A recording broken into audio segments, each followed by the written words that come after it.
So before we get the 11th edition codex, there's one thing to settle, is who is biggest and best from the 10th edition codex. So I had to bring in the biggest and best war bosses. Today we have Mork, Perry, and of course the Big Mac Brandon. So today we're going to actually break it down. From the point of view we're taking here is from when the unit released in the codex, from its 10th edition iteration, and then all the way up into where we're at right now in 11th, right?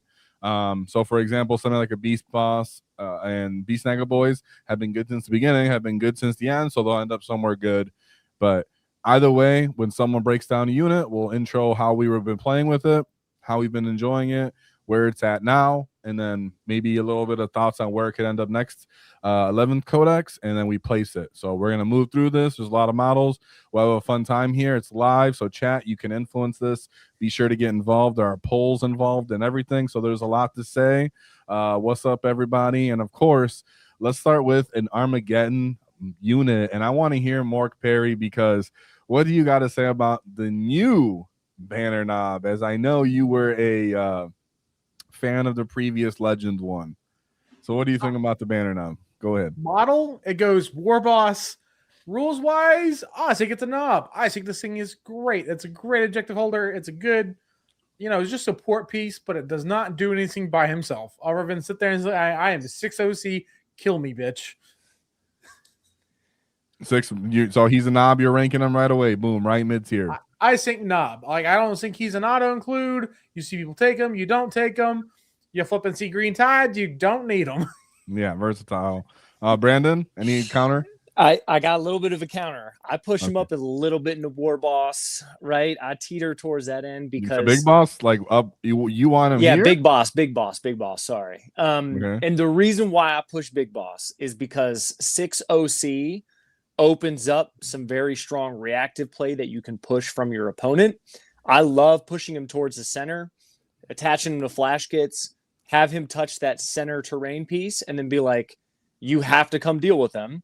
And if you're gonna move to go shoot them, congratulations. Or if you're gonna go when you want to take the objective and you want to charge, you're now potentially eating an overwatch from flash kits because you're touching that centerpiece terrain. And you can't just take a couple dudes to go out OC him with 6 OC.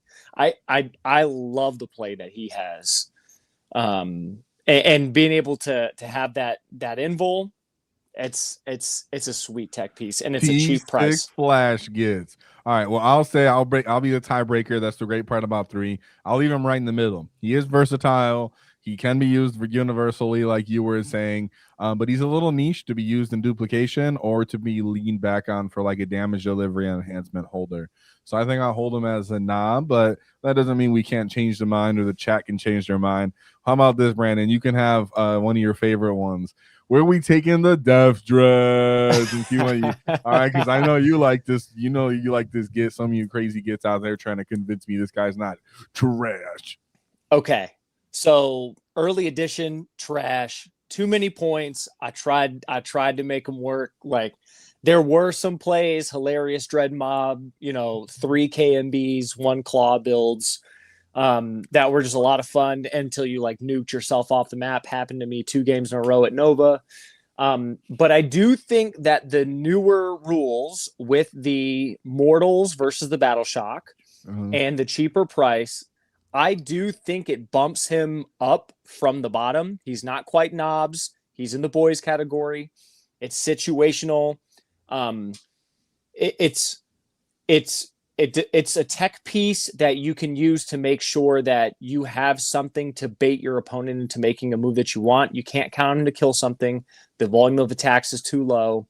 But he is a great bully piece if you're using him to throw away. Okay. You're leaving him at boy right now. Yep. Okay. Mark, I want you to get on this because I think, have you been using a Death Dread at all at the beginning of this edition? When the codex dropped, I was taking 2 or 3 of them. I wanted. There we go. Okay, see, that's what I thought. 135. Okay. All right. So where are you at with the Death Dread? What's up? My thing is the Death Dread mortal wound ability. I think is mid to trash.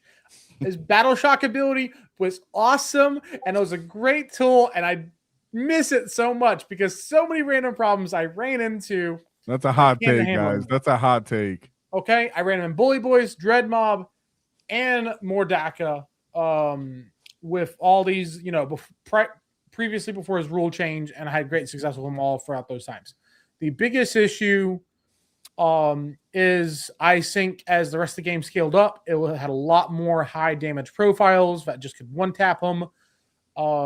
And there were not as many power units later as the edition gone into. When he first dropped, the Battle Shock ability was huge because he tags Necron Warriors, all of a sudden they're Battle Shocked.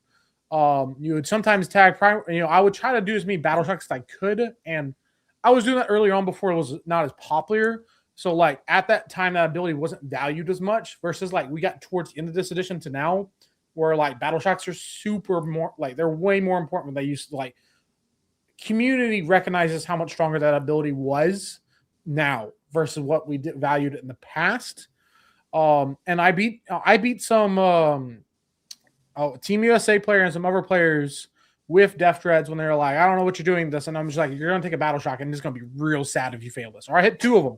And I was rapid ingressing him a lot. Like in Bully Boys, he was great because like you hit him with 1 Death Dread, 2 Death Dreads, and then the enhancement. And also you tell this unit to take 3 Battle Shocks. Okay. Let me break it up in a way that'll be a little more interesting then. 1, I don't think anybody's putting him beyond boy, right? We're settling him at boy. Yeah, I think boy. Okay, that's where I feel too. But what I want to say version. Okay, go ahead. Sorry, I interrupted you. Oh, currently he stays at boy. I think I've started off the edition with the start of the codex. I put him at knob because he was a great tool. Now he's just not a tool. He's just a beat stick. Okay, now from each of you, say one thing that he would need next codex to be better. All right, and then we'll move on. So go ahead, both of you, one thing. Brandon, go ahead. So it's either, for me, increase the volume of attacks to reward people who take multiple claws, or giving them something like Twin Linked to let him have rerolls to be more consistent. Yeah, the Twin Link would help a lot. Okay, and then Mark? To me, like right off the bat, he needs some type of extra defense to make it where like 2 damage isn't the bane of his existence. I'm okay with taking big shots. I think he should have like -1 damage is just his base rule because like elite infantry is just, he's tanking it. He's not getting that -1 damage. I think that would be a big thing to help him out. Because like 4 2 damage attacks just kills him, and that's sad whenever that happens because it's very easy. A couple power claws, a chainsaw, or a chain fist, whatever. It's really disappointing. But if I had to say one, I would like to see some kind of cool synergy with his arm compilation. So if you bring 3 maybe ranged weapons, maybe you get +1 to your ballistic. Or if you have 3 arms, then you get +1 to your weapon skill. So I'd actually like that if, depending on what you picked, he got a different buff so that he was a little bit like, okay, if I got all arms, at least he's always hitting on 2s, maybe re-rolling 1s, make him more interesting, because right now he's just not enough synergy with that. But that's me. I just Death Dreads got to give him a little bit of love. All right, and then we move on. Any unit you guys want to do? Because I picked the first 2. I was just throwing it out there. All right, here's the hot topic, because from their release to balance slates and everything, not our commandos. Mandos. All right, they're a little ugly picture, but I got them right here. I might have a better picture for them. I do. Hold on, let me put this down here. Yep. Anybody, just so you know, we're not using legend models in this tier list, though. They just had a picture of them, so it's there. But here's my Mando. Go ahead then, Mark. Start with the Mandos. So I think Mandos started off the codex being in knobs. I think most community put them as boys, because like people are like giant 10-man squads aren't good. I'm like, infiltration on Ork is busted, right? And now though, I think like you can make an argument of Big Boss to War Boss. Like they are, I really want to say that they are War Boss, because you should be taking at least 1 unit of them in every single army. If you're not, like, you have to have like a really clear strategy where like I can see, I have a few strategies where I don't take commandos because the list is so hyper aggressive. I'm not worried about having the infiltration, because like I'm putting 25 Storm Boys and Battle Wagons turn 1. I don't need to infiltrate. I'm in your deployment zone without infiltrating. But like those are strategies. I think they can go in the War Boss at the current lifespan, because of like how mission play, infiltration, going to ground, not being able to be overwatched when there's like flamers more prevalent in the game. And it seems like GW is going to be trying to in the future, changing how that works. With more, granted, we're gonna have a new codex, so it's probably not gonna work. We're probably gonna be overwatched soon. So really, we're in a position is they either war boss or big boss. I feel like there's no disagreement that they belong here. The splitting into 2 units, the almost mandatory regardless of detachment and disposition. They're very exceptional. But what does it really take to be a war boss? I think it's because everyone takes one. Well, we'll let them hang out in war boss for now, and then war boss 100%. Well, for now, we'll let them fill out. I think at least two of us are in war boss category, we think. And then as we fill stuff out, we can keep moving things around. Yeah? Yeah. All right. We good on that? Oh, yeah. I think a lot of people like him. Let's bring someone that doesn't get love that I think, since what I'm trying to try doing here is picking a unit I know people like, and then a unit that people maybe don't like that much, and then we can try to break down what it could use to be interesting. So right now, Burner Boys. Brandon, you can go ahead on the Burner Boys. So we'll say where they end up, and then if they end up somewhere bad, then you can say one thing you want them to be better at. Well, I'll say one thing. So go ahead. So this I don't know. Midway through the edition, the community started playing Burna Boys. I think they're trash, bottom tier. I never liked Burnas. They never worked out for me. The range requirements and being on an objective, even with an ingress play, like I did not like them. They were never effective for me. It just felt like I was throwing away that 60 points straight to the bottom. Runts? You're saying Burner Boys at runts? In the runts, like the lack of AP, the variability of shots. Right, even what would they need? One thing, what would they need for them to be to be better next edition? To be better next edition would probably be give them a consistency of like D3+3. They're already going to be. I think all burners are going to be like flat 3 now, from what I could see. Right? Yeah, so we saw the burner stat on the boys, because now boys can just take one.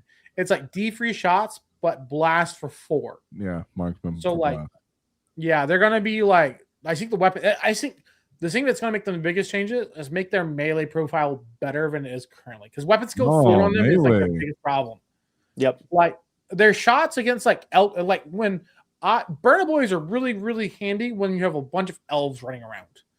We are not currently in the elf world. Yeah. And we're like, there's too many guardsmen where burner boys. You're just better taking more boys and stuff like that. So you feel like they're runt also, Mark, or what? I think there's boys because at the same time, at the beginning of the edition, I played with them and then I phased them out. And this was around the same time I was playing Death Dreads, right? Because I was taking like triple scorches on the Death Dreads. I was taking some burner boys and different units. I had some success with them in more DACA after it got its nerfs, but like the thing is, everything else was just better. At that point, elves started phasing out.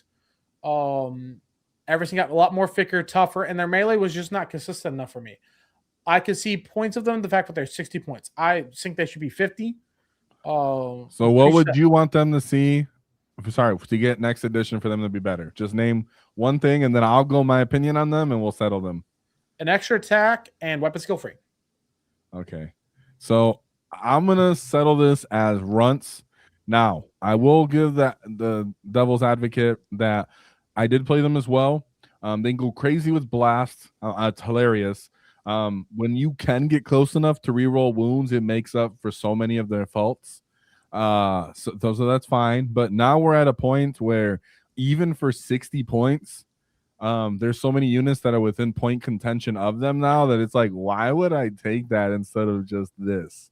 So that being said, just for other point equivocal comparison, and they had a hard time to find their place the entire time, they just fall off. If they were to go up, I need their Danushin ability to be at further range, like just either 12 inches or just whenever they're on the objective, I reroll wounds, something like that, just easier and just efficient, way more efficient, so I can use them.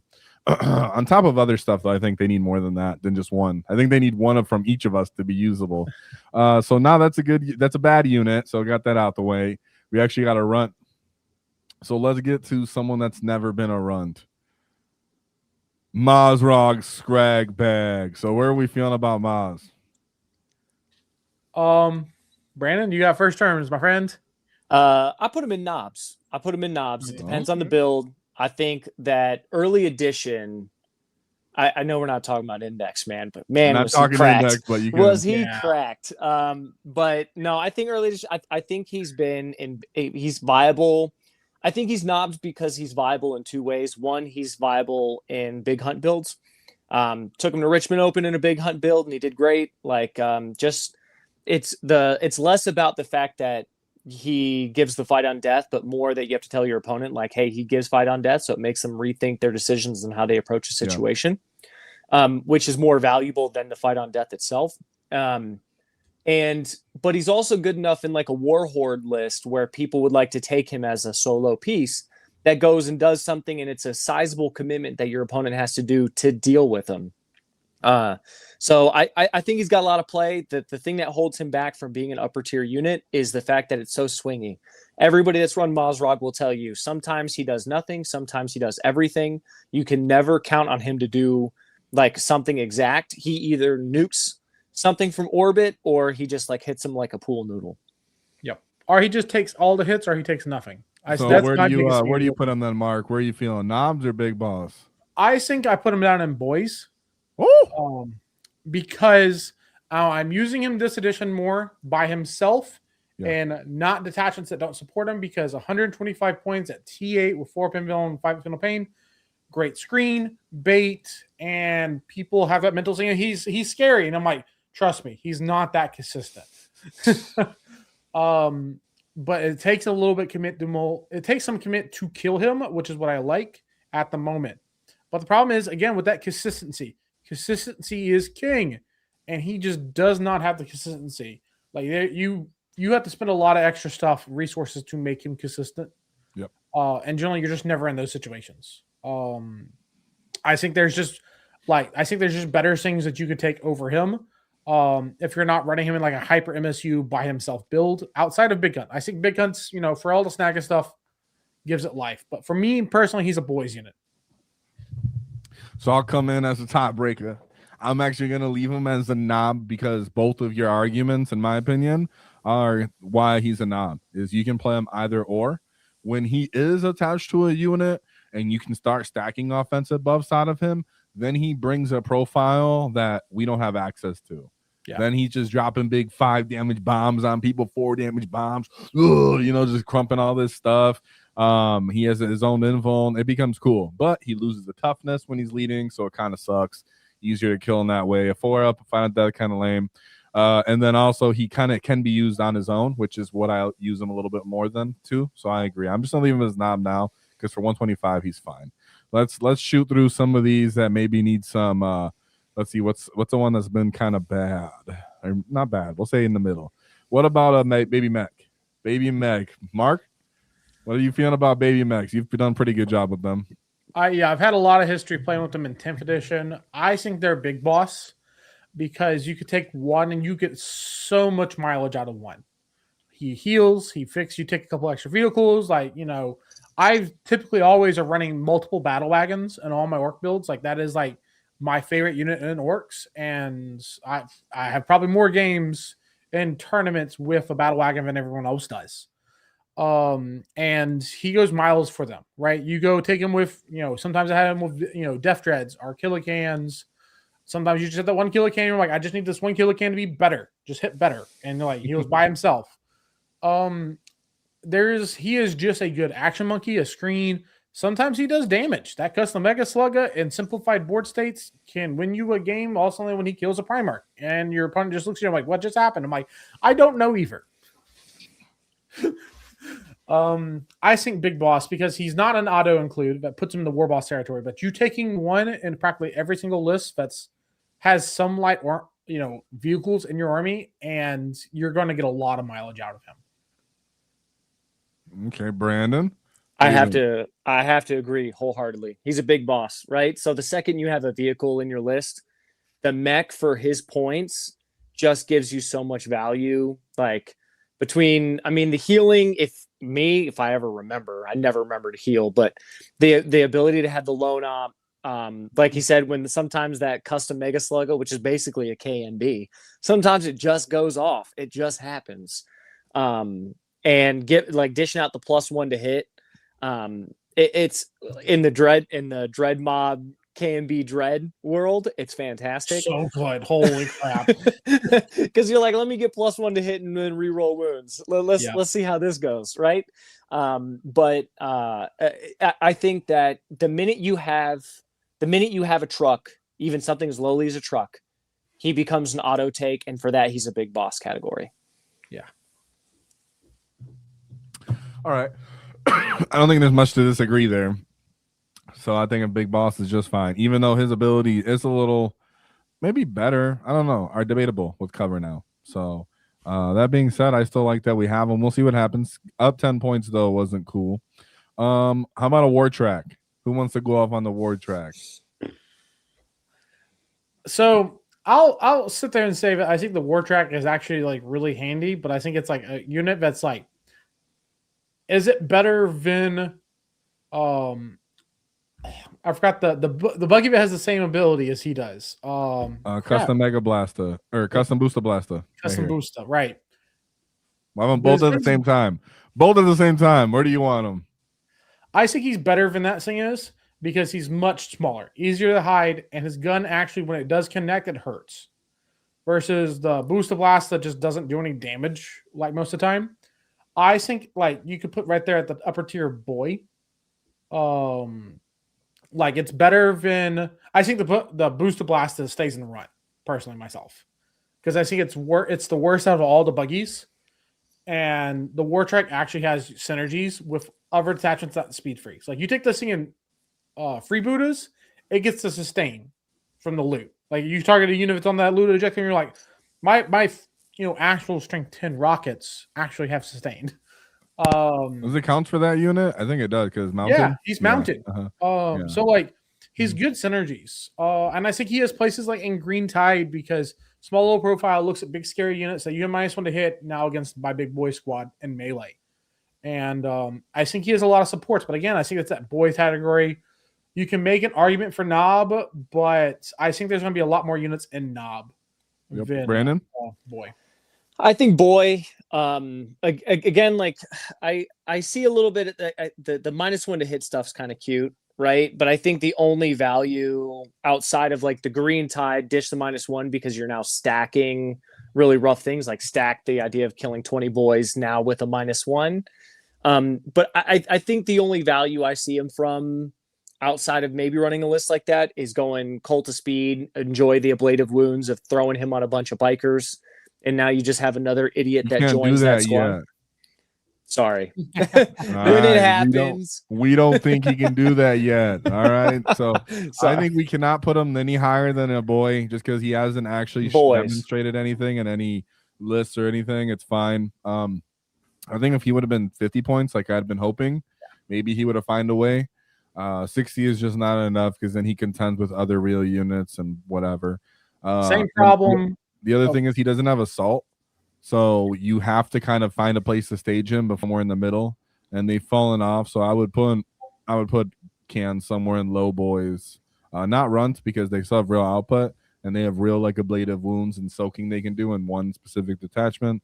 But Cans really just fell off. Maybe you guys can both say something you'd like to see from them to change to make them better, and then and also the hazardous change, yeah, like people saying. So you guys. Each one thing you would say about Cans where they end up, and if you want them to be worse, let me know. But that's I took first in the last one. Mark, you go ahead. They go in runt. It's sad. Like that is, they're so clunky and they're too expensive. If they were 90 points, they're valued at 30. Historical purposes, when I played Killer Cans, they were about 30 points a model when I was playing them with success. And this was this was 9th edition. I say last edition. No, that was 9th edition, not 10th edition. And I really liked them in a lot of spots there.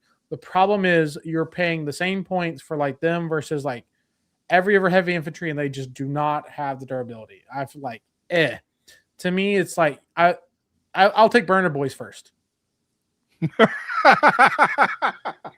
And I like burner boys. And I like hands. I like orcs. All right, Brandon, what's up? Where do you want them? Runts or boys? Runts. All right, runts you guys day. win. They're going with runs. They're going all. They're full runs right now. I get that there's some cute builds, like in Dread Mob, but basically you're throwing all your points into a one-trick pony and hope that it works. Yeah. If you want to fix them, in my opinion, they need to have the profile's not bad. They need to have something to offset that battle shock, an ability that lets them be next to another unit like a big mech that lets them either ignore battle shock tests or something. I think that would be a missing piece that needed. Like, don't make them be able to ignore the battle shock step altogether, but putting them with a piece like a big mech or a big mech and mega armor, like letting them bypass battle shock, I think would be key for them. Anything else you guys want to say? You good on cans then? We're good? If you could add the big mech and exosuit to them, they would be so much better because then they get to go for walls. They're going to reroll advances. Better leadership. Can move through people without taking battle shock, even once battle shocked with the cans. So it'd still be useful-ish. Yeah, and they would just be extra bladed wounds for him where he's already a tanky dude and he doesn't have anyone else that he can leave that can like kind of absorb hits without dying, right? Really quickly. And like they would be great delivery for him, but just it's not there. He can lead mech guns, but not the Evergrots. Yep. All right. Well, we also have a super chat of someone that wants to participate in the tier list. Let's see. Wow, 5-0 with the Hunter LSO. Thoughts on Hunter Rig? So let's get into it with the Hunter Rig. Will be up on the menu. What do you guys think on Hunter Rig? Brandon, you can go first on the Hunter Rig. Shout out to Amigo Studio and congratulations. So he wants to know, what are we thinking about the Hunter Rig? I actually put the Hunter Rig in knob category, especially with the points. I think that the value that you get from the Hunter Rig, it's fantastic. Like holding 20 boys, being able to have a decent attack profile, being able to have, so like you get the movement, you get the base size. I liked it better when we had the circular objectives because there were a lot of cute things that you could do to use that big base size to block people from touching an objective. And then you're like, you got to go through this big dumb idiot to even touch it. So I lose a little bit of stock in the new terrain piece objectives and the way it goes right now, but I think you're getting a fantastic value in beef, tough fighting, and the ability to transport a 20-man snag of boys and a beast boss. Knobs. Yeah, no, I agree. I think this thing is super underrated, and I think something that changed for this edition that's actually huge for it is the fact that its extra attack profiles get extra attacks on the wall. That actually helps out a lot. Yeah, it does. And now the fact that this thing can tank shock and heroic is also pretty juicy. Yeah, it's been doing great. I leave it knobs for sure. I still rate the kill rig a little better, but for 125, that's a big monster, a lot of points. It's so crazy. Cheap. I love having that option, and I'm sure Amigos did too when he took it to LSO. So we'll give it a nice knob ranking ahead of these gets or what? I think behind them because you're generally only going to take that guy in the big hunt, the Hunter Rig. I think you can generally get everything for better. For the most part, maybe outside of like, War Horde, so forth, but like I think you'll take those other units first, generally. All right, let's see another support unit, another quick unit here. Storm Boys. Anybody want to go? Free. I'll take Storm Boys. Right. I put them in Warboss. Warboss, all right. Any contention, Mark? Not really, because like they have become so much more important when they already were very important. Like this edition only needs them even more. Like I play Recon Orks, and I want my Storm Boys. All right. Speaking of another unit, Gretchen. I go Big Boss. I think that the points increase I'm not a huge fan of.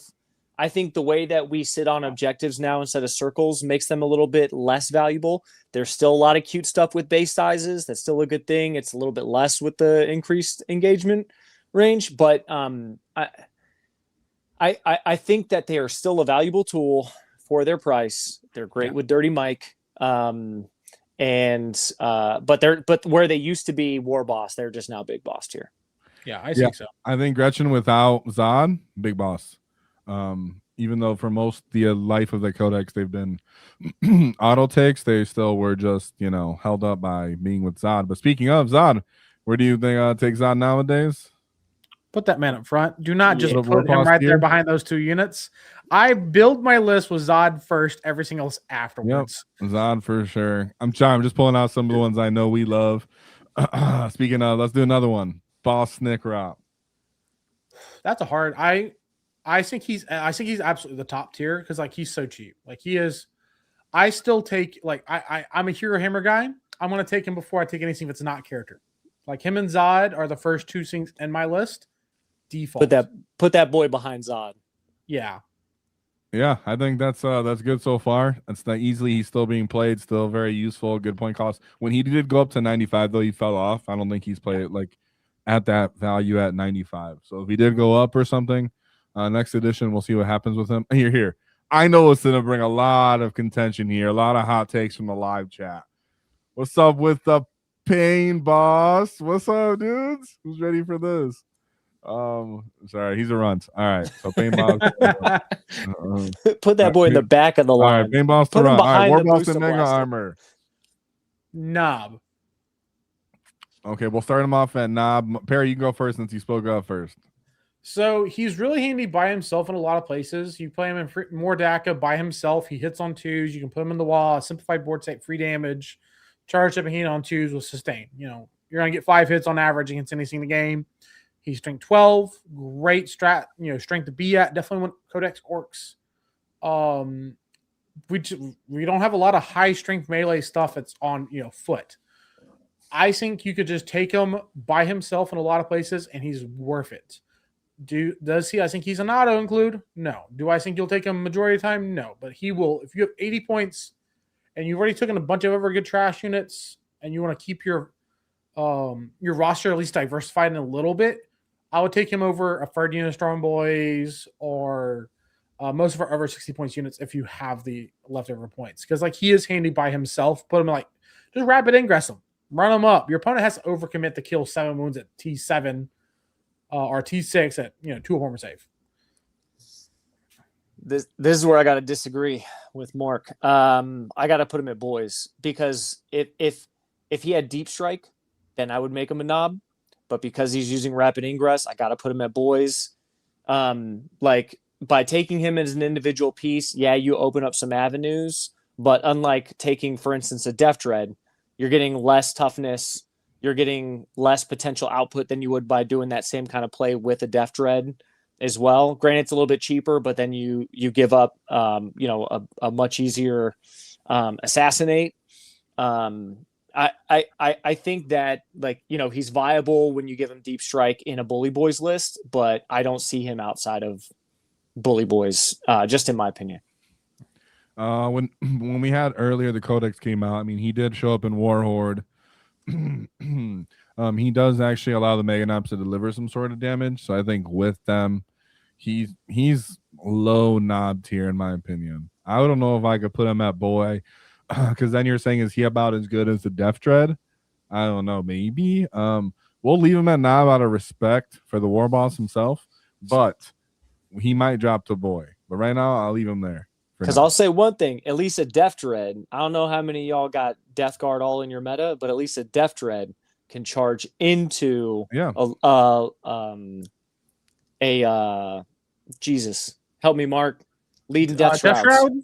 The Death Shroud Terminators? Yeah, who leads them? The Lord of Contagion. Lord of Contagion. So, at least the Death Dread can charge into Lord of Contagion, kill him in the charge phase, and then kill his dumbass in the fight phase, too. I will say, though, that this guy, mathematically, when he's leading Mega Knobs against Death Shroud, is better because he hits on 2s even through a -1.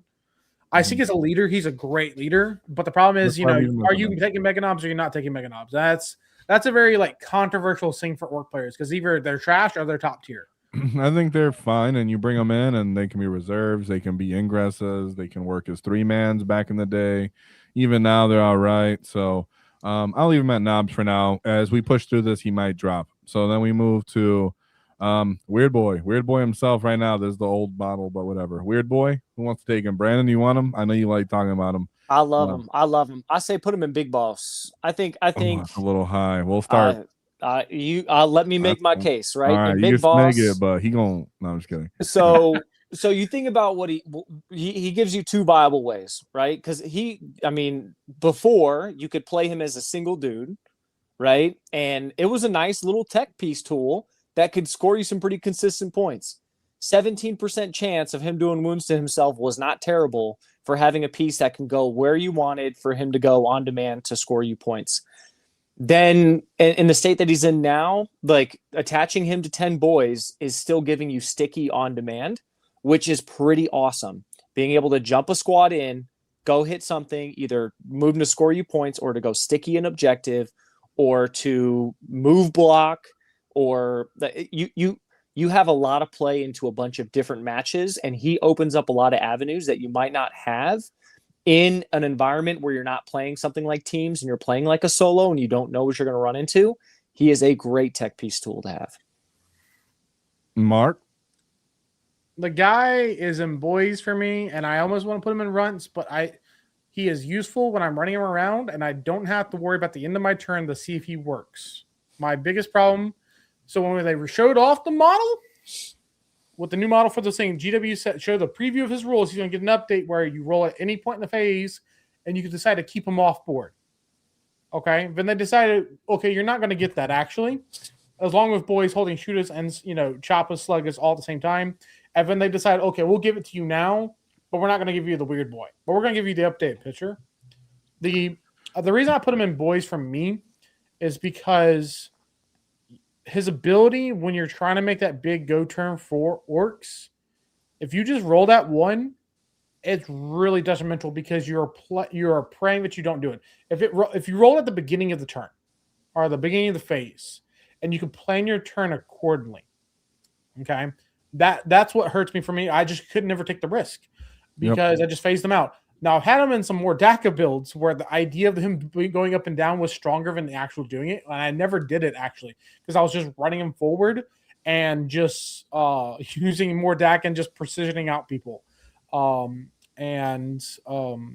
was a whole journey for me. And I really liked him as a beat stick, as a shooting profile, when running around, not even using his ability. Outside of that, like, back in the day when he was like, taking the one or two, just do it by himself, was really good. But it's hard to build around him. And I think you can see that in the Green Tide builds. At first, all the Green Tide builds at the beginning edition had one or two weird boys. And then they all phased them out because they realized I can get in these same positions by just running at them, because people have gotten so good at screening. Like, it is, it is not the same as it was at the beginning of the edition. And that's my argument. Like, I can see boys and knobs, but I think I leave him as a high-end boy. He's kind of niche. He's fighting for a lot of leadership positions that are better. The table state's a little smaller, and he's unreliable. So, and his offensive output, his wound count, everything like that's pretty super underwhelming. So, then we move on to the twin Gorks and Morks. Let's do them at the same time. So Gorks and Morks, where are they going here? No, Mark Perry, you start first. I know you like them. Morks and Gorks, what's going on? Where are they at? I will say they need to be separate because the Mork is like you'll put them separate, but we're doing them at the same time. So where are they at? I think the Morkanaut is in the bottom of knobs. I think when you build around them and you play with them, I have a lot of reps with two of them. And like there's some matchups where like people just overcommit to kill them. They underestimate how much damage output they have, and it's just crazy because like the custom Mega Zappa's damage output is like something that Orks doesn't have. Like that strength 10 shooting is like great against light to mid-sized vehicles, and it's very handy. The Gorkanaut, the biggest issue with the man is I don't have the AP damage. High volume of shots just ain't what it used to be. His volume compared to everyone else's volume is not good enough, and that 5-up invuln that the Morkanaut has all the time is massive. Strength our T12 is just T12 for the Morkanaut with 5 invuln is something that's really rare because Knights went down to T11, and I think all of like the 5-up invuln is a lot of the base chassis is only shooting, and he's like I'm both all the time. And he's a transport. All right. So do you think he's a boy? Brandon, what's going on? What do you think? I put them both in boys. I know Mark's I love and trust me, I like the melee profile better.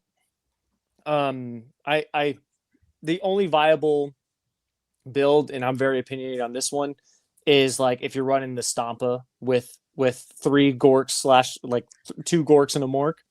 Yeah, that's what I like. Because it's just like, where's the beef? Like, you know, you just give them a bunch of beef to get through. But like, again, the price point is like a knight's price point at that point. Like you're not getting what you get for a knight. The better pip of toughness, but again, it's another unit that, like, unless you're in melee, like it could just whiff. You could just not, right? Yeah, I'm gonna go ahead and put both of them at boys because I think honestly they're both boy level type of unit. One over the other is kind of just a preference thing. Like if I do full rerolls hits and I choose lethal, the Gore can do some stuff. A lot of hazard kind of sucks for him, but having him as an invul means that he'd be played in a different way. So they have different uses, but ultimately they're both underwhelming. I'll put them in boys personally. But I'm glad we at least got some love here from the people who play them. Yeah, I think the only thing I can't make that fight for anymore about them is sad is because both of the detachments that supported them and made them so much more handier are gone. Tactical Brigade and Mordaka no longer supports them in any regards. Yep. And it's tragic because they lost their fallback mechanics. They lost their assault mechanics, the +1 to hit for 1 CP.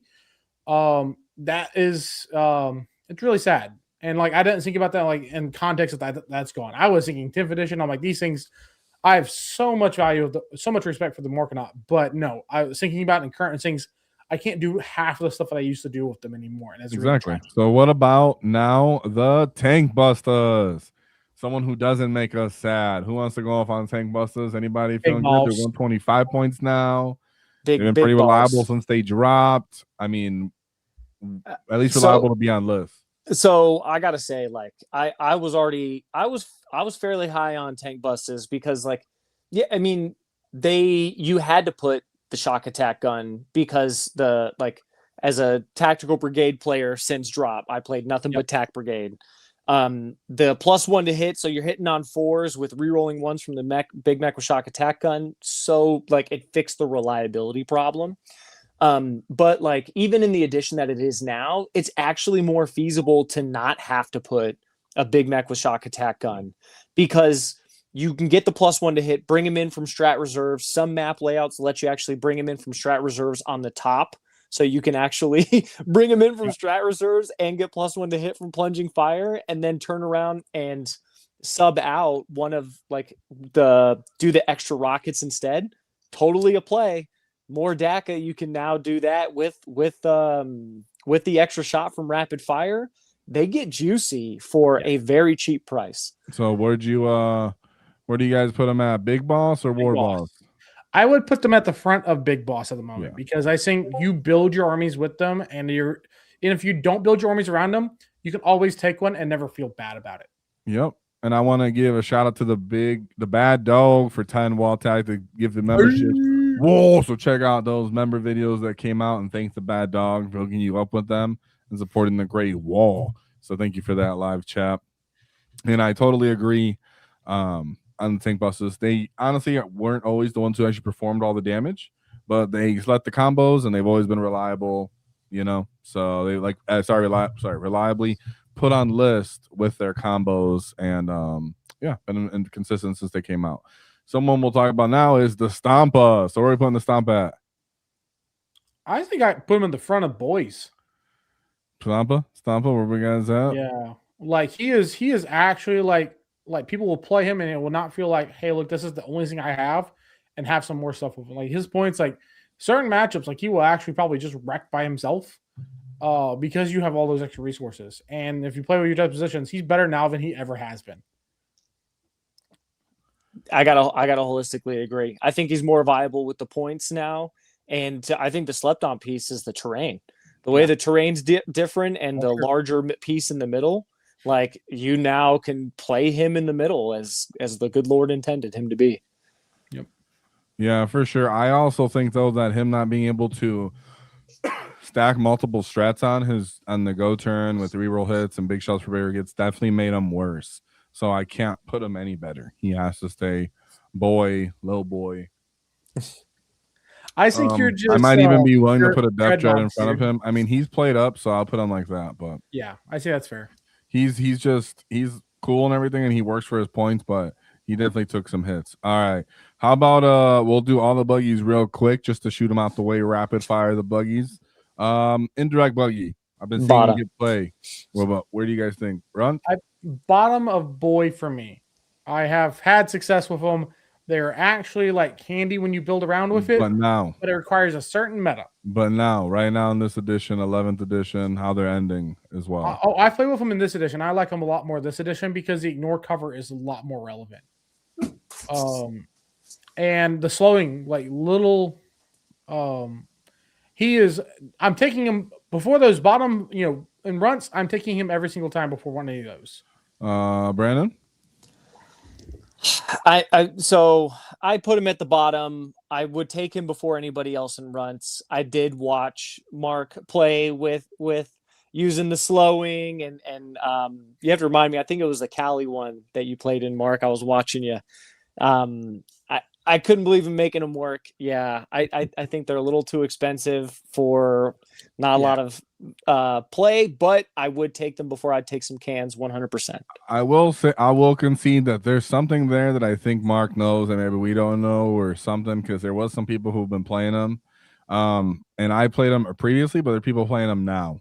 But either way, I'm gonna leave them at the top of runs. If you guys threw my cans down the runs, I'm taking this guy with me. No, all right, so we're gonna take that. The real buggies, these last three, real quick. Shock jump, he can become more interesting. I think he's like somewhere in. Yeah, I think he's very similar in my opinion. Like he needs assault. If he had just had assault, he would actually kind of do what he wants to do.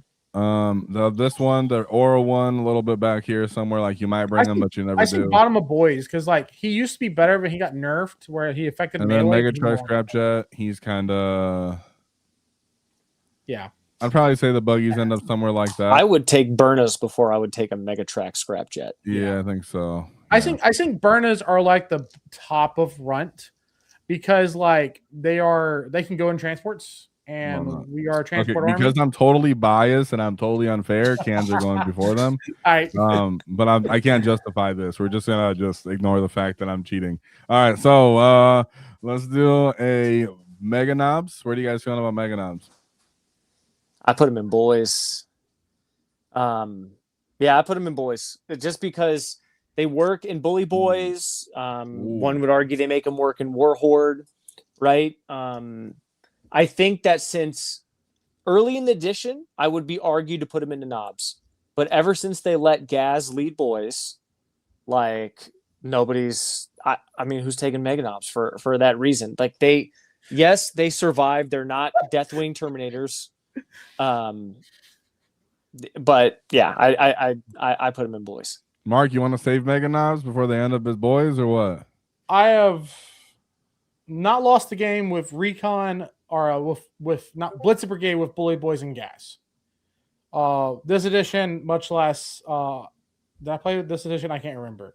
Either regard, there is when you're playing them in Blitzer Brigade and Freebooters. I don't just consider them in Bully Boys.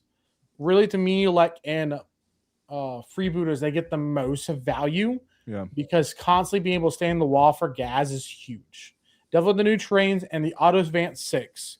I think that detachment right there makes the just Mega Knob Brick a solo one. Like you should have one probably in your freebooters list because it's a great tool that's like super hard to deal with. And I think it's the thing is, to me, it's knobs. It's something that you build towards and you have a tool. It is something that you have to invest in if you're playing with it. So I'm going to say Mega Knobs are going to go in knobs because I agree that they do still have some play. They are a niche role. They might not do it better than units that they have the same role as across other factions. But for our faction, for what they do, they're all right. They've had on and off play the entire time of the book with Gaz, whether it was Bully Boys time or now we are now. They're a decent alternative to the boy mobs. Like Mark Perry was saying, I like them in Fruit Booters where I would take them.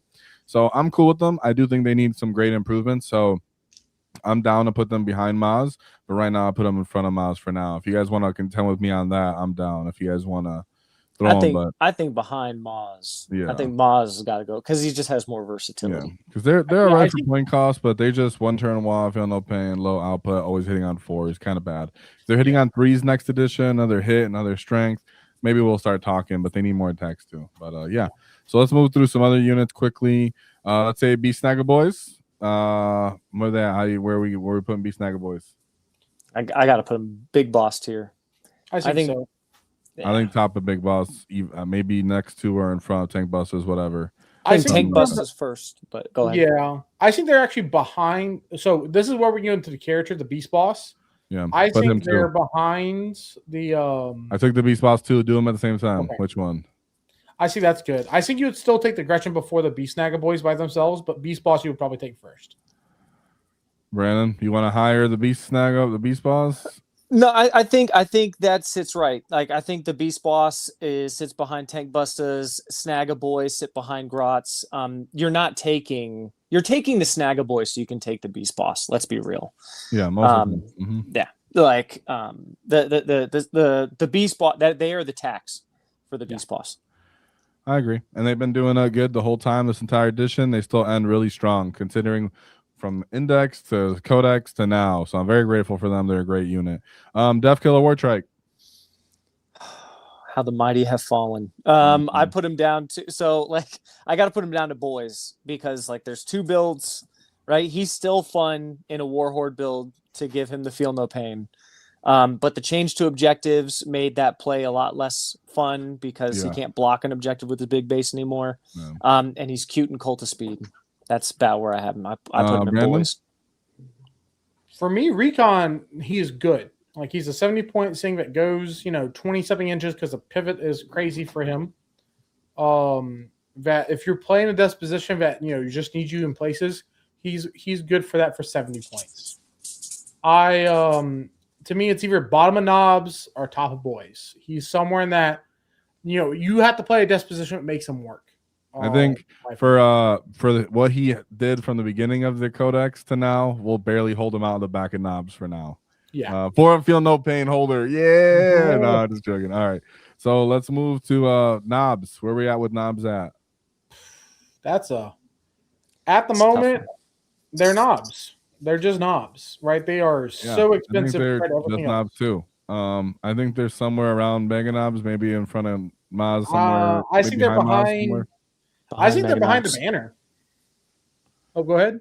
Dang, behind banner, dude. That's disrespectful. They're just too expensive. They don't live. Yeah. They don't live well enough, and you have to put them with a war boss, so you have an additional tax on that price tag to make them work. And you may sound like you're scary, but you better connect that one turn because they get picked up very easily, low effort from basically every army in the game on that next turn. Yeah. And if they would be better if every characters could lead them and they get the minus on the wound. But so, they do not honestly, I leave them. They might even be behind Hunter Rig in some ways, but for now, I'll leave them behind the banner knob just for sake. Too many points. Like when I talked about all the addition changes, they're only point people didn't go down. People are contending them for overlapping roles. They require War Boss to function. So they can maybe go worse, but we'll leave them right there. Let's do a big boss, someone who contends as a new leader. I think he's big boss. I think he's literally a big boss. He's literally a big boss. The guy is good for his points. He adds a lot to the fact that he is Warhorde tax for a lot of random units. To make the upper statutes actually have sustain. He is just Warhorde tax. He's such a good point cost right now. Even if he went up 5, he'd probably still be quite decent. Offsetting the big war boss change, he gets +1 charge.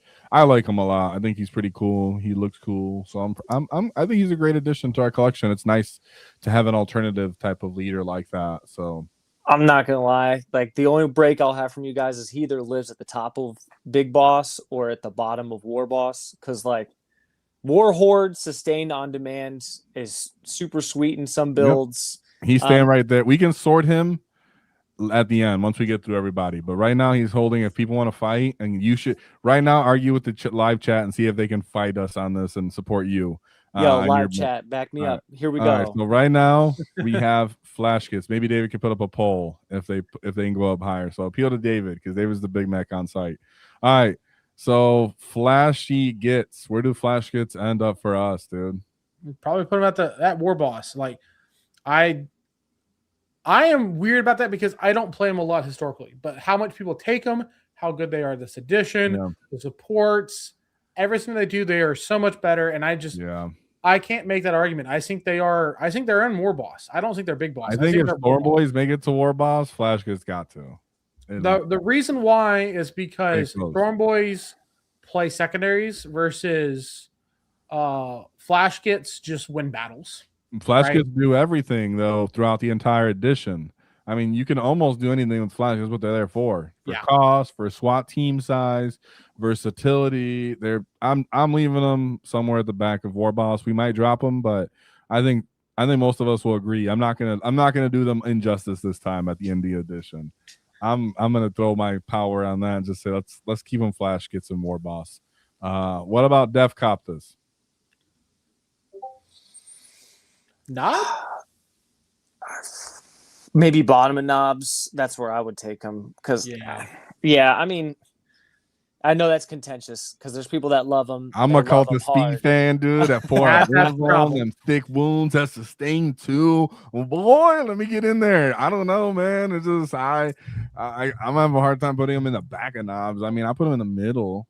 I had Derek telling We're Stephen Paprine, dude. You're supposed to be here with me right now, dude. All right, no. I watched Derek gushing, talking about how much you love him, and walked up on his game, and he was just like, "Man, these dudes didn't do nothing." I'm like, "Welcome to Death Cops, bro." Yeah, shout out to our boy Derek with Dirtbag, right? He tried to do some damage with them, and he just didn't. He was like, "Dude, these guys suck at damage." I'm like, "Yeah, they do." He's like, "All right." He fixed it, but that was just funny to see him figure out. I agree, but I'm gonna leave a middle. Maybe live chat at the end will reorientate people. If you want to veto me, you get to go ahead but yeah, so I will leave them right there middle. At least we're all agreeing they're knobs. All right, let's move on to Beast Boss and Squigosaur. What's good? Okay, at the same time. They are two different things. They can't be the same time. All right, you're right. That's too excited. All right, Beast Boss and Squigosaur. Beast Boss and Squigosaur, I got to put him like towards only because of usability in the hunt. I put him at the top of runts. Yeah, he's rough. He's only got use in big hunt, in my opinion. And the pigs go into boys.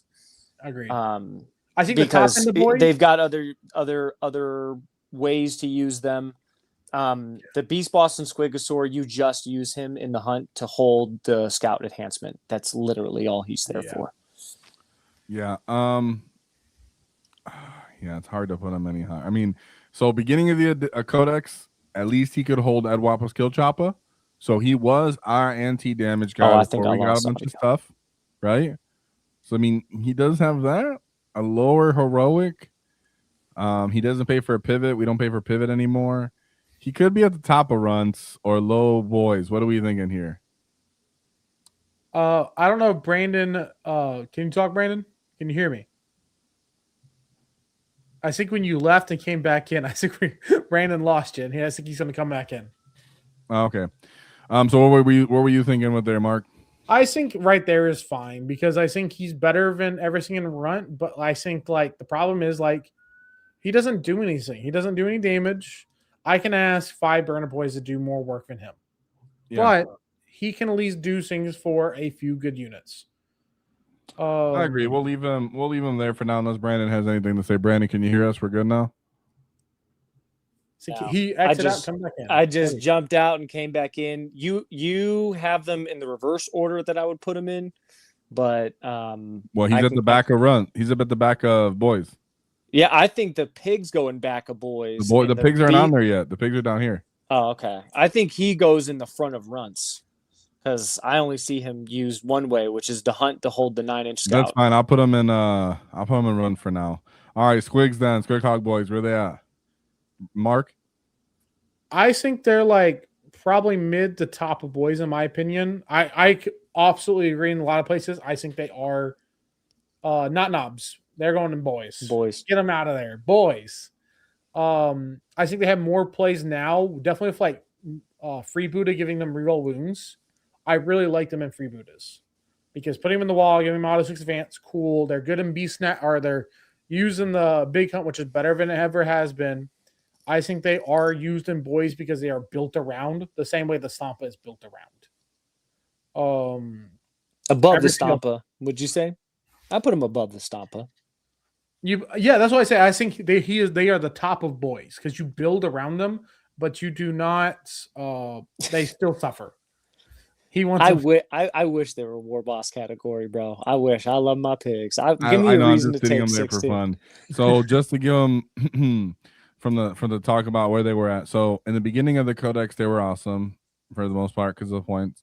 And then now we're here when we looked at all the WTC lists, and there was a bunch of squigs all over these WTC lists, which is funny because if you go back to when I broke down where the orcs were ending up and units to look out for, I had made a whole presentation about just pigs, squigs, and mods, right? So there was something to be said about that because of heroics, the shortening of the field, the type of mission play. We've seen it coming, but is that enough to pull them out of boys to make them knobs? At least is kind of what's contentious here. Mark, what do you think? My argument is boys on top of boys because boys are what you build your army around. If you're building your army around something, and I think you built like the WTC lists are it's a team format that you're building these lists with a certain goal in mind. And I think that's where they go in there. You can put at the bottom of knobs, the top of boys, somewhere in that category. I put them personally at the bottom of knobs because I'll way more consider them than like the units in boys or Agreed. the back of knobs. Yeah, and you take them before the war trike. I'll take them something like this, personally, something like that. And I think they need to change. They should get the mobile keyword like we thought they were going to. So, I think boys have played, mobs have played, the squigs have played, but it's better when you're playing teams so you can set them up with the right matchups because some things just delete them too efficiently. But yeah, I think they're totally fine somewhere in the middle back low tier. What about bikers or bikers? One more thing. Sorry. Can I say one more thing? So if the knobs are all going to go up one wound, is it safe to guess that the entailment of that is that mega knobs, the knobs on the bikers, the squig knobs, all these different knobs are going to go up 1 point with wound as well? Probably so. Okay. I don't think biker knobs will do it. I think biker knobs will stay. I think they will. I think they'll be 4, but that's just me. So, okay, where do you guys want to rank them? I would put them above the War Boss in the knobs category, the War Boss and Mega Armor. Yeah. Because they are a very cheap, fast throwaway piece that forces your opponent to have to respond. Like you get a lot of mileage from them. Way tougher than people expect or want them to be for T6, the random additional wound, the 4-up armor. So I think that's like the perfect spot for them. You agree? Yeah. Their biggest problem is they are the third best 65 point unit in the codex, and there's a lot of them. And Burner Boys are the 6th. No, I'm just joking. All right, so then we'll do kill rigs. Where are we at with kill rigs? I think in front of knobs. Because you actually will play them.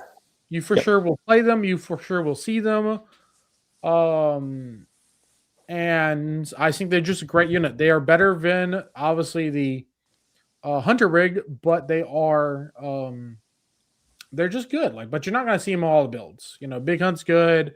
You can see them in other builds. Again, like they're just very flexible. That's where I put them. Mid top knob. I think with new terrain rules, I put them above mega knobs. I put them mid top knobs. Yeah, I think we could drop mega knobs back a little bit. So I think that's probably a little better. Yeah, because I think with the new terrain rules, it's fantastic. Like they got a lot more play, and you're playing on the pieces of terrain you want anyway. Yeah. They punch, they shoot, they hold stuff. Like it's everything you want. All right, we got about 10 units left, and then we can reorganize. All right. And most of these are pretty good, not contentious units. Someone that Mark Perry likes a lot. What about them Met guns, boy? Let's put them at War Boss tier. Let's go, Mark Perry. They're 45 points. To me, they're like the top of knobs. Aren't they lower than 45 now, or are they 40? Are they 45? They're 45. They're like the same points as a Gretchen. You think the top of knobs? That's interesting. I before all those units, I will take one honorary Met gun to put in reserves to screen out my backfield, to randomly run at someone and tank shock them at turn 5 when there's a character left with 1 wound. And the terrain rules are so much better for them. The fact that they just have to tiptoe. I had a problem beforehand where sometimes like certain terrain features, if you were not up against it, you couldn't see through it, right? But now they can just touch it, see through it, get some shots. If I would have had to sit there and say I'm already took one unit of Gretchen, I'm at least, my second unit of Gretchen is going to be a Met gun before a second unit of Gretchen. I think the argument there is that there's other stuff at the same point cost and range and that benefit from the rules even more that make it not like it didn't move. It kind of almost statically changed in the ranking, in my personal opinion. Not that it's the hearsay of all, but Brandon, where do you think they end up then? Boys or? I put them in knobs, but I put them behind the banner. That's where I put them. A behind Met gun? the banner. Yeah, I put them behind because again, that cheap price. Dude, there's no way I'm putting a Met gun in front of pigs. Pigs. If pigs were that cheap, like let's be real, that is so cheap. Like you get a little idiot. No one's actually using them. There's so much other just that cheap stuff, dude. Like it's just not actually this. That's when it's the difference between practical and theoretical, where in theory far more results and lists and plays are getting out of these units than out of this one. This one has almost no results for the entire edition. Mark, I'm gonna say you and me, bro. Let's make a trash list that is the king of all trash lists, so he can see that when it comes to like giving up points. If I'm only giving up 45, you know what I mean? 45 points for something, boy, you're gonna have a bad day. I'm on like I have one game of this edition with running one mech gun and joining it with a big mech. And let me tell you, when that big mech run-ups and tank shocks you, it's hilarious. And you're in more DACA, so he gives that mech gun assault. You're getting reroll advance rolls to your infantry so you can get more cover. That one little mech gun and that big mech goes on a crusade. I think it's still one of those things that is difference between practical and theoretical. I feel like it has to go boy or not low knob. So I'll just leave it at low knob in front of like bikers. If we can compromise. Is that fair? Nobody hates me? Chat, you guys, if you guys disagree with me, chat. What? We can compromise. That's okay. All right. Yeah. Also, yes, the banner knob did win the vote. So make sure you guys get your banner knobs in for the paint competition. All right. And so I'm gonna leave it there. But if you guys disagree and chat disagrees with you, I'll move the Met gun down to our boys or whatever. But I think it should be in boys, personally. I think it should be somewhere like down by these units, to be fair. I think very niche people use it. When we rearrange, we might talk about it again. Chat, bear with me. If chat agrees, David, put a poll on that. Should we move the Met gun to boys category? We should put a poll on that. See what chat has to say. Because we might have to get the time for the audience, like who wants to be a millionaire, you know what I'm saying? All right, and the big boss. And let us know what the big boss. So where would they have the big boss? We're gonna have 66% of the live chat said that the big boss is the big boss. Is the big boss? Okay, so no, the chat does not think that the big boss should be a war boss. All right, Brandon, just so you know. That's fine. All right, and so then now we're doing the next poll. Chat, let us know. We're gonna set up this Met gun and noms or Met gun and boys. All right, that's close, but because I just have it in my heart, even though I do respect Mark Perry, but I think only he can do that, not real people, normal people. I think other people don't. We'll just use easier stuff to use. All right, the truck. It's either the top of knobs or the bottom of big boss. Oh, okay, that's interesting. And Brandon, where do you think a truck goes? If I was talking about this entire edition, last edition to this, so it used to be last edition to this, he goes in big boss, right? And because like the truck was like old reliable, old faithful. Yeah. New rules, I'm not as high on trucks, not as high on transports. But if we're recapping this last edition, I probably say it's in big boss category. People had at least one truck on every one of their lists. Yeah, I think they still operate and they still work on lists. I would still put a truck somewhere in here and then the middle knob, upper knob tier personally. I think people still use them. They still have a play like 10 flash kits in a truck. Still pretty fire when you have more documents you can jump out. Setting up ludas and stuff. So I'll put a truck somewhere still pretty solid right up in upper middle. Yeah. And then we got the poll going, chat. So make sure you guys interact with that as to what's actually happening with the ranking of that unit. So what's a unit you guys want to do next on this poll? All right, let's Mark, get to I want to see. I was about to say DACA rig, bro. I want to see. All your right, thoughts we on got the DACA DACA rig on deck. Mark, that's fine with you? We'll let Mark Yeah, pick the no. next one. So All I right, highlighted- DACA rig on deck. I think it's a big boss. I think that unit is top tier for supporting, shooting. You can plug it and play, and it's great.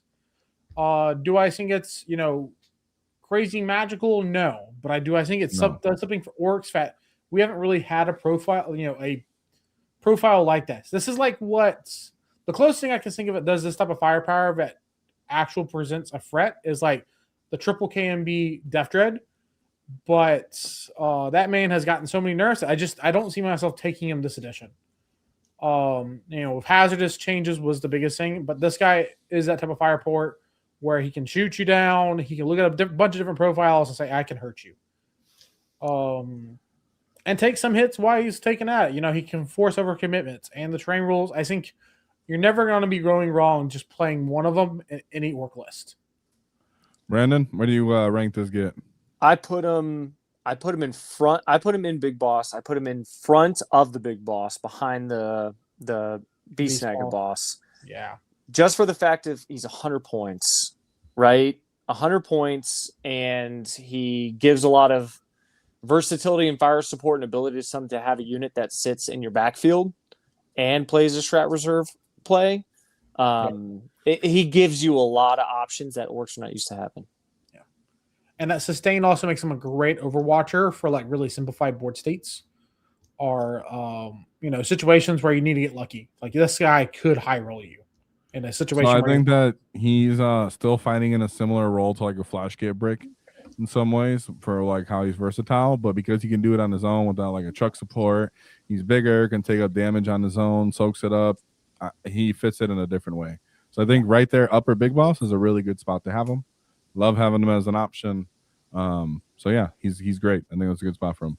Now we'll go. We got what 3, 4, 5, 6, 7, 8 units left. So Ludas, what do you guys think?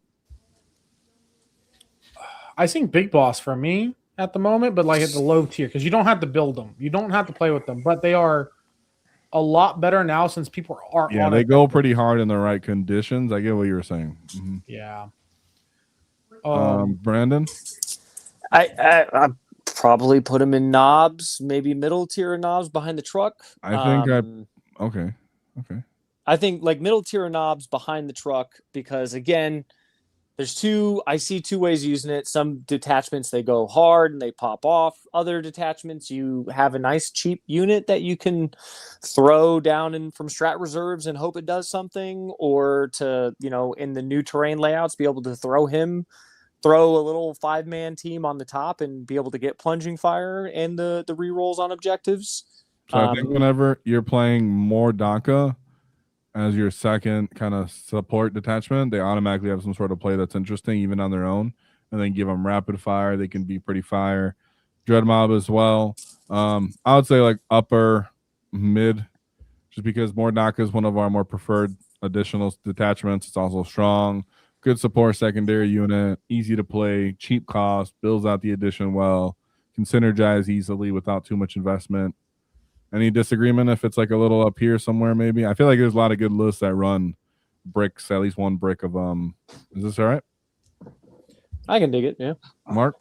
I think that's fine because it's the thing that Burner Boy should be. They're 50 points, and 50 points for an orc unit. The thing that puts them on a level where like, yeah, I'm better than all the 60-point units or 65-point units because I'm 50 points.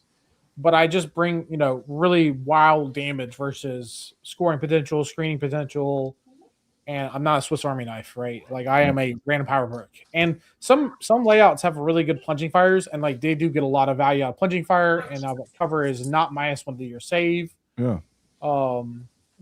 They have a lot of value, and they're just a silly unit, and that's what they should be. They're loot. Yeah. I love them for what they are right now. I could even a little bit higher for me personally, but for Universal, I think it's a great spot. Now we have real good units here at the end. So, Mark Perry, what you got to say about the battle wagon? To me, that's like, for me personally, that's the top of my Big Boss for me. Okay. Because I have almost half a decade of positional theory board control with battle wagons, 2 to 3 of them. right? At minimum, I don't really ever take one, but generally always two. And they open up so many ways to play for Orks and make so many of our units so much more consistent. You're putting Storm Boys in them to get the extra movement. You're putting, that's 44 infantry on the front line. You're putting Gaz in there once you get that big change. And this thing is a beast in melee.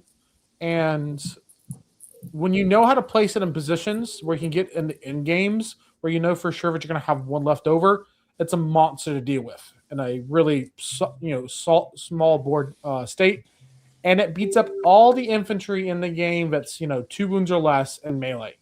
Like you can put it with 5 Marines, and it's going to win that fight in probably about 2 to 3 combat phases. Advent is going to go beat up some more. We got big shooters galore for just chipping off that 1 or 2 wounds that needs to be done.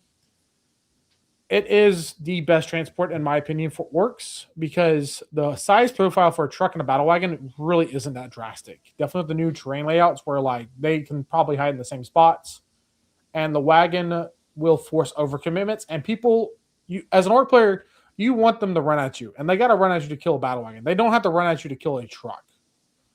And I think that that's my philosophy. And it's big. It goes in the big boss. Brandon, anywhere else? Disagree? Higher, lower? So, I mean, I'll take it at the bottom of Big Boss. I put it at the top of Knobs. I take a battle battle wagon around where Mozrog is. Just because I'm a little bit of I know I know the Ork players, the OGs, love battle wagons, work around them. That's something that the big profile to me was something that was more of a hindrance to me. And but I do think it is a good unit. The AP, awesome. It held a pretty good staple piece. The only thing I'll tell everybody is please don't ruck up to a tournament without that def rolla and then play it like it's got that def rolla. Because if you run into a salty old bastard like me, I will be like, nah, bro, because that adds 3 inches to that profile, and you ain't hiding into the terrain piece with the death rolla. I'll put Battle Wagon here at the end of Big Boss. I think it's pretty solid, has been through it the entire time. Interesting data sheet abilities and output. It's harder to drop the big 20 mob now, so that's a little bit of a downside. But overall, its durability still holds out through the transition of the edition change and for the entire codex of the existence. So I like it. Now we go through to 5 hot pieces. Well, I guess Big Boss isn't that hot. We'll do Big Boss. So how about the Big Boss? How are we feeling about the Big Boss? The Big Mac? I think now that so much has changed for him, though, that his data sheet ability needs to change. Between his reroll advance obviously is gonna need to change. Stuff like that. He's weird in the middle. He finds a little bit of play with tank busters as a substitute to avoid taxation.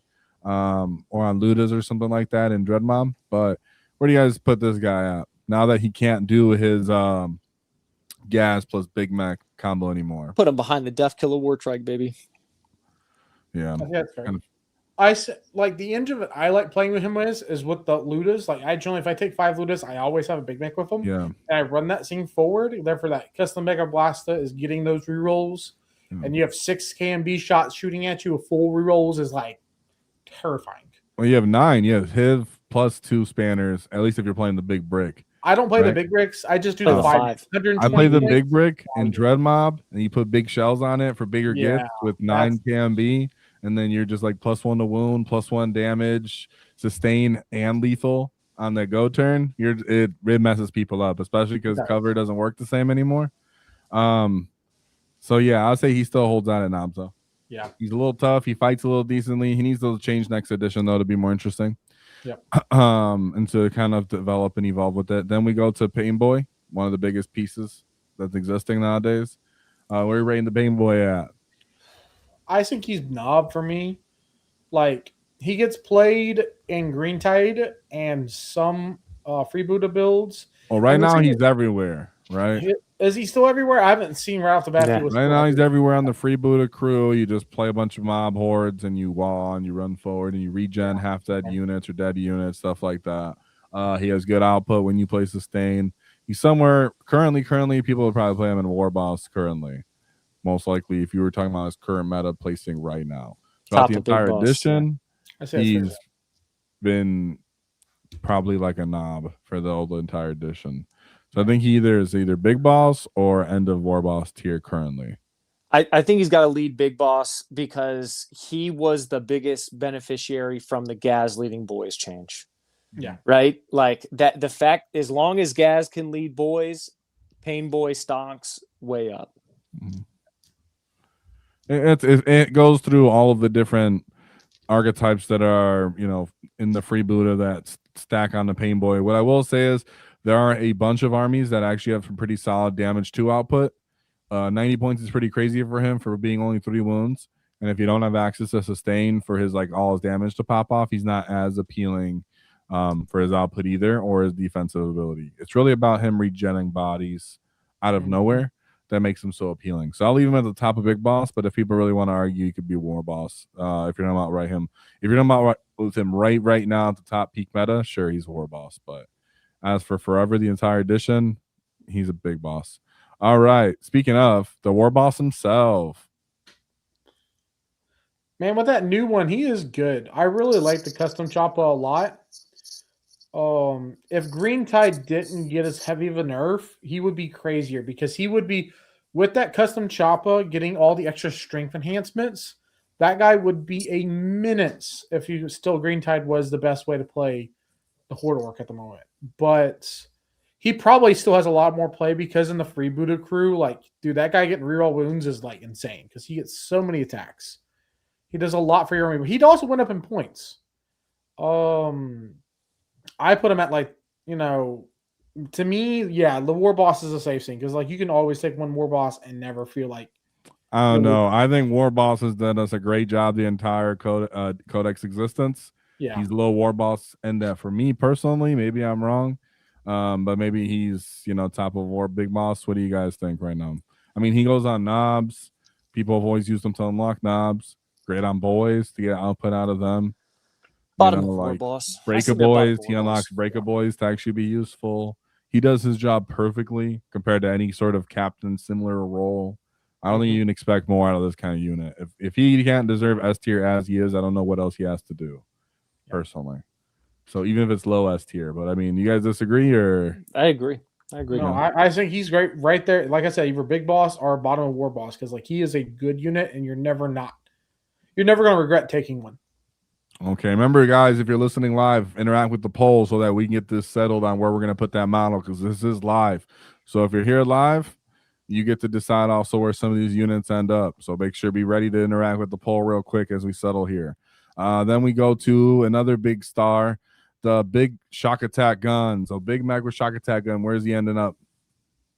Brandon? He's got to be in War Boss tier.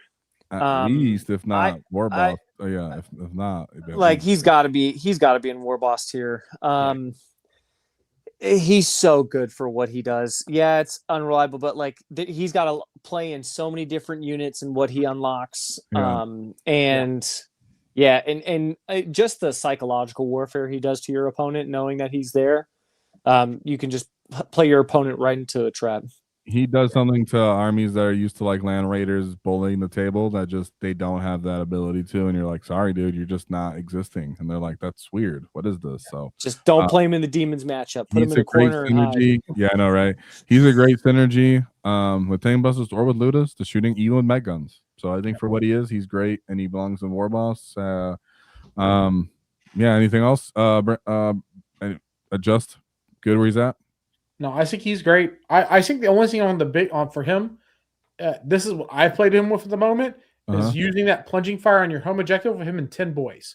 So low committal, such a problem to deal with because 10 boys at range is a hard mess to just clean up without overcommitting.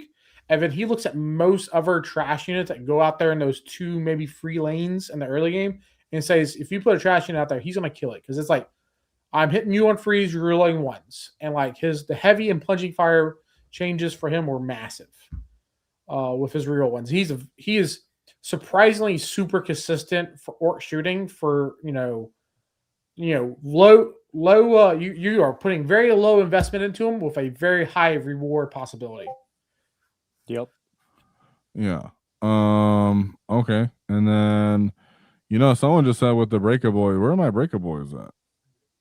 I probably got deleted and never came back. Yeah, my breakable. I think it's the guys. I raced the whole tier. All right, breakable boys are right here. This guy's a breakable boy right now. All right. I'll go get their picture. Don't worry. We'll put them away. But right now, breakable boys.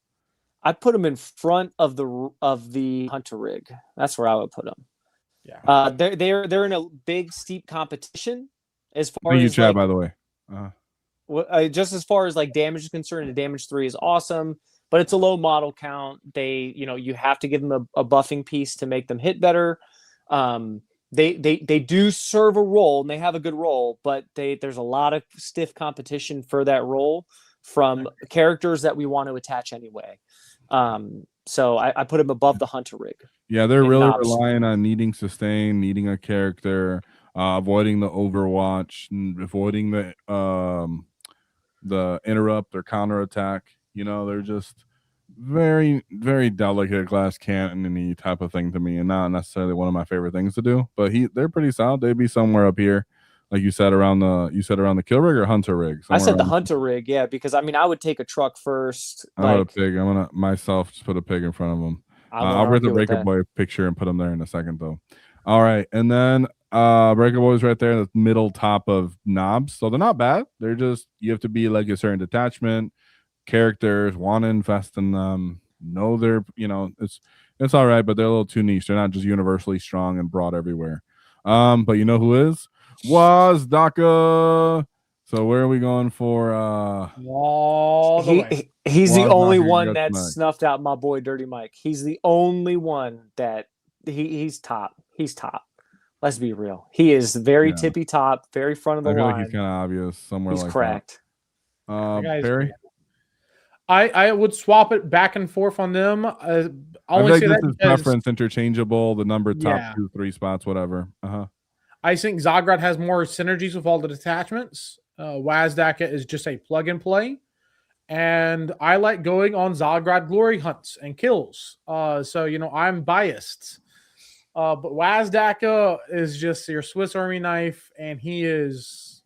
If you're not taking him, it's probably because you're not getting good use out of him. And that becomes more of, I think, in my opinion, a skill issue. And I've had situations where I'm like, I did not use this piece correctly. Yeah. And the content of this game and the situations I was in, I'm like, I could have just been better.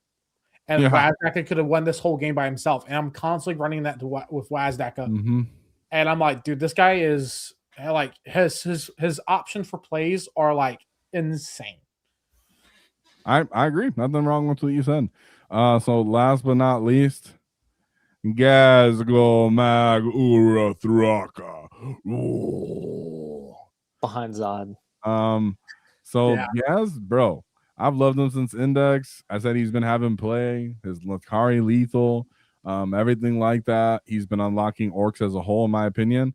I think without Gaz, WAAAGH wouldn't be able to be as dynamic and crazy as he is now. I think the fact that you have to keep eyes on Gaz coming up to center and you can't focus on Waz is why he gets to do his thing. So I think Gaz is just that dude, But the fact that these top 3 epic characters are all up there, and then Snickrod is up there too, and then Warboss, like that feels right. That feels like a good top tier to me. I don't know what happened to my knobs. I did something with my breaker boys, because here's the tank buster, and then I did something with my breaker boys that I had on here. Are we not going to talk about the S tier big boss bunker? This guy? Oh, okay, yeah. I used them as a buster. I see what I did, guys. So this is the tank buster right here. So we said they were at the top of this, and then for breaker boys, this is the breaker boy. I put just the knob, so it's my fault. And we put them here. Let me get this guy out of here. These are all legends. So what would you want? Now we're going to talk about orientating them, because all the stuff down here, guys, is legend units besides the planes. Want the planes on there too? Oh, the boss head bunker. S tier, baby. At the all right, so Gargantua's Squigoth, it's somewhere around here. Goes there. All the planes. With plunging fire, could a boss head bunker be something? Do we need to try it? Just for visuals, we'll have the list full. All right. So live chat, anybody let me know, where do you guys want to reorientate any of these things? Right now we got Arcane being sad. He disrespecting the breaker boys. I think if anything, maybe Meganobs are a little too high, but other than that, they're fine. I think go something like this. I'd break this more. I'd probably shuffle it something like this. If I had to do it. We probably got to put a little bit more respect on the truck's name. I think we got to put a little bit more respect on its name. I think at the top of knobs. I think everyone and all that tier, everyone will take one truck before any of this stuff. Yep, me too. I agreed. I think the Beast Snagga boys get moved to the bottom of Big Boss because by themselves you're rarely taking them outside of Big Hunt. Yeah, it's always been the Beast Boss is why we want them, right? Yeah. Mm-hmm. Oh, what about boys? I got basic boys right here. How did I not put basic boys? It's because I'd put a used picture. All right, boys, the main king of the edition right now of the boys S tier, pretty much. I say top of Big Boss, just because so you're either green tide and everything's about your boys, or like I think the sticky on boys, in the right hands is what wins games. Because any tool that lets you to be able to continue to push forward and to remove real estate from your opponent is the way that historically with Orks we win games. Just think boys have always had always a place the entire edition in the codex, multiple detachments, just running up, punching, fighting, taking table space. It's been great, personally. Them being, probably like the best OC2. I'd probably jump like this up here. I'd probably jump the Beast Boss up there because he's just crazy. And probably drop like the Storm Boys to Big Boss and the top of Big Boss. It's like that. That's a tough one because show me a list that doesn't have Storm Boys in it. Right. I think there are more lists nowadays that don't have Storm Boys, though. Well, after the Commando change, yeah. But yeah, that's what I'm saying. And so that's been around for a while. Yeah, people don't take Storm Boys as much. I do. And I think these other guys just play bigger roles if they're played. I mean, I guess Storm Boys can go up there with the War Boss tier if you want. I mean, that's fine. Yeah, because I think you're still going to take them auto includes in most places. Most people are going to have one force of them. And that's where I think the Beast Boss could stay in is really Big Boss to me. Because like all these dudes can do, like boys and flash kids can fight, they can score, they can do they can do whatever. Storm Boys just kind of score and stand around. They don't really fight. I feel like they have to be Big Boss. Like they also jail and body block. Like as you get better, they jail body block. Yeah, like they take up key positions. They make it. They can force your opponent to maneuver in such a ways are just that nothing else in the codex can do. Well, and Storm as you get Boys better, is Big Boss or War Boss? I think War Boss. Okay. And this is like going with one of the things is like why, like in my opinion, like I've played the battle wagon enough. You put 15 to 10 Storm Boys in 2 different battle wagons. Your opponent, like you are like controlling so much of your opponent's ability to play the game if you go first. Also, and also the live chat's agreeing that boys should be up in S tier too. So yeah. I'm with them on that. Definitely after the changes for shooters and sluggers, like. If anyone that's in here and there, I ran 60, 10, 6 10-mans, and I ran half and half. Yeah. And now I get both. I am so excited. We're not talking about new stuff yet, Mark. We have that now. I just don't have any events planned. It makes me really sad. Well, me too. Let's move this one by one, and then we'll let live chat reply and see what people say real quick. So, War Boss chat, War Boss, we got Gaz, WAAAGH, Zod, Snickrot, Warboss, SAG, Boys, Beast Boss, Commandos, Flashkits, Storm Boys. That's for Warboss. If anybody wants to change those, let us know. Put in chat. Then for Big Boss, we got Pain Boy, Tank Buses, Rig, Big Boss, Big Mech, Basic Baby Mech, Gretchen, Battle Wagon, and then Snaggas. For the top of knobs, we start with the truck. Then we go to Maz, Coptas, Killrig, Ludas, Hunter Rig, Squigs, Mega Knobs, Banner, Breaker Boys, Mech Gun, Storm Boys, Knobs, Mega Knobs, Def, Killer Word Trike, and Big Mech. And I actually have the poll for the Mech Gun. Ooh, it looks like chat has won. They said that the Big Mac should drop to boys. So we're going to go ahead and put that because chat defaulted back by a lot and they're pushed back. So they said there's no way they should have mech guns in the same category as some of these other units. That's what the chat replied with. So chat at least gets one of their vetoes, if not a couple, right? Any more poll things, David, that we should consider here with chat? And what do you guys want to say about boys? Do you want to add up or down between Mark and Brandon? I like boys where they're at. I can be swayed. I feel like all edition, they've been at least one on every list. I like it. I like where they're at. Yep. For what? For War Boss. Okay. About for knobs right now, with chat saying for the poll that the mega knobs are the most overrated unit where they're at right now. So they may drop lower or drop the boys. What do you guys think?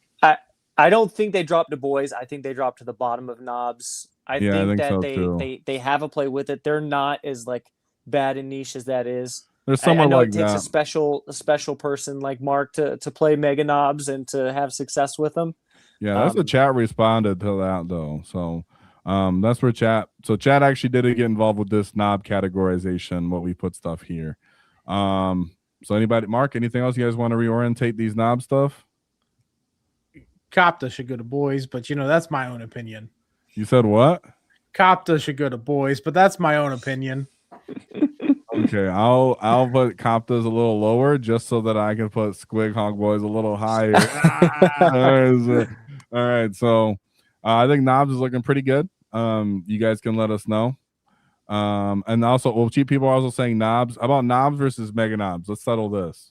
Who's better? We gotta have one above mega knobs. I'm taking mega knobs because at least I can just take 3 idiots. I agree. Set them down, not have to give them a buffing character, and then they can at least hold something. I mean, in general, they just look better. So I'm just gonna put them right there. That much better in front of the big boss. I think in front of the mega boss because I'll take them with Gaz.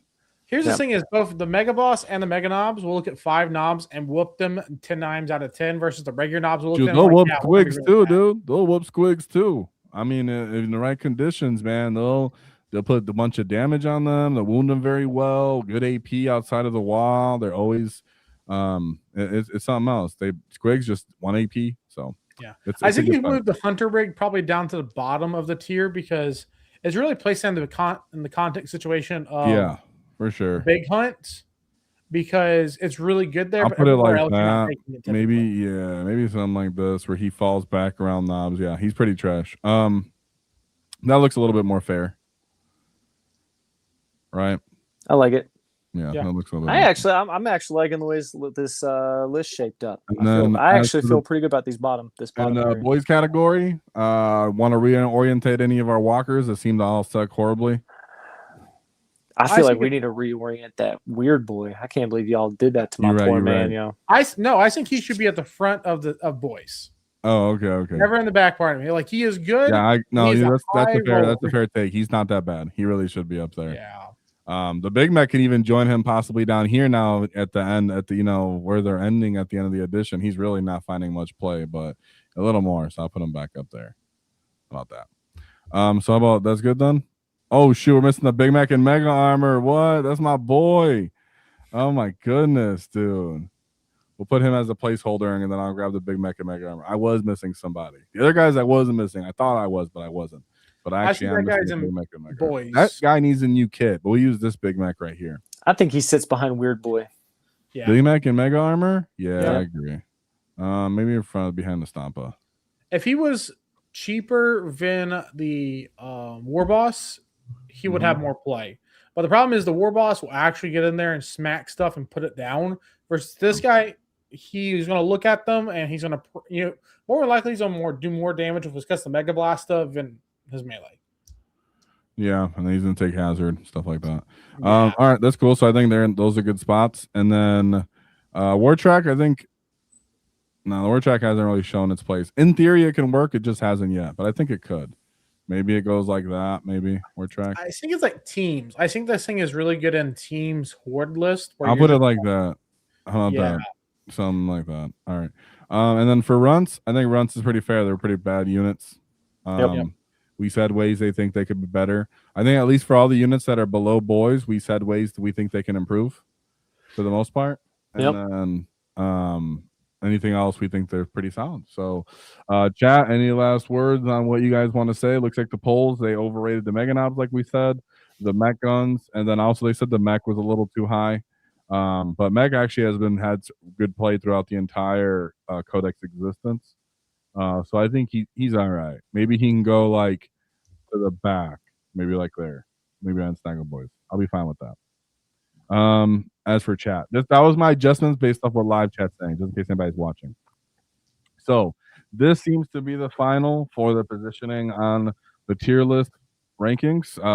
Mark or Brandon, any arguments or disagreements or words? I gotta say, I feel pretty good about the list, man. Yeah. I think it through the collectively with chat. Thank you for keeping us all together while we deviated, but I think it feels good, man. I don't know. I think chat made one good point. He's right. If we gave all these concessions to anything else, is the Beast Boss and Squigosaur really a runt? Yes. Is he not a low boy? I love live chat, Dave. Last poll of the live chat. We got to get this done. All right, I'm gonna say something. I'm gonna say something to live chat. If you're gonna make a poll, before you make that decision, you pull the trigger and you vote. Okay. I love pigs. I love pigs more than anything. I take 3 max squads of pigs. I took it to Richmond Open and didn't even care. No practice. Oh, hold on. Look at someone was talking smack, dude. Look at Arcane, dude. We gotta punch Arcane in this fat knob head. He said the cats are so skewed to dagger type play. So horrible from our bread and butter melee damage units like mans, knobs, and breakers. That's funny because Arcane doesn't sound like that. I know how he sounds. But the funny thing is here is that I think at least me and Brandon by far play more melee than we do shooting. Brandon goes to events as pigs, and I've always enjoyed playing melee way more. And Mark Perry does both. So it just, I don't think so. And it's funny because the top units in our Warboss category are melee focused units. That's where the melee is. So the actual data sheets aren't that good. It's the leaders that are leading them. So Arcane, I think you're wrong, but it's okay. Sometimes knobs get crumped. So what were you saying about, did you put the poll up, David, for the okay, so we got a poll up, live chat, so get in there.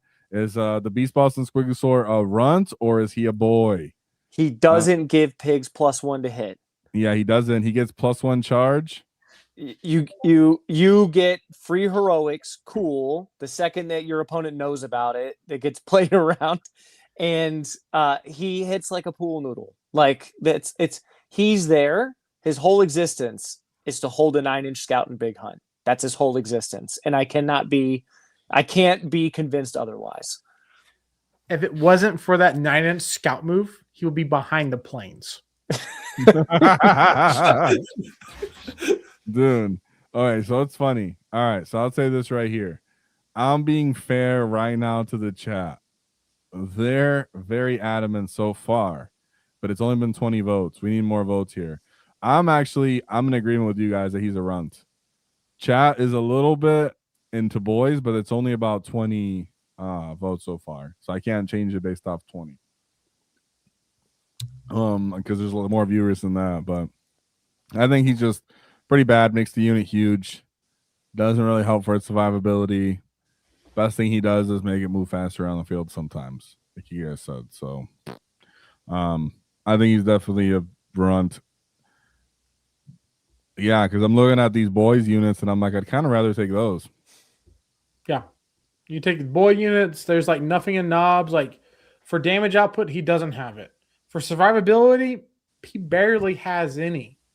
Right? Like if he's with the boys, with the Hog boys, like he's T7 for the most part. And he's got the same feeling of pain as they do.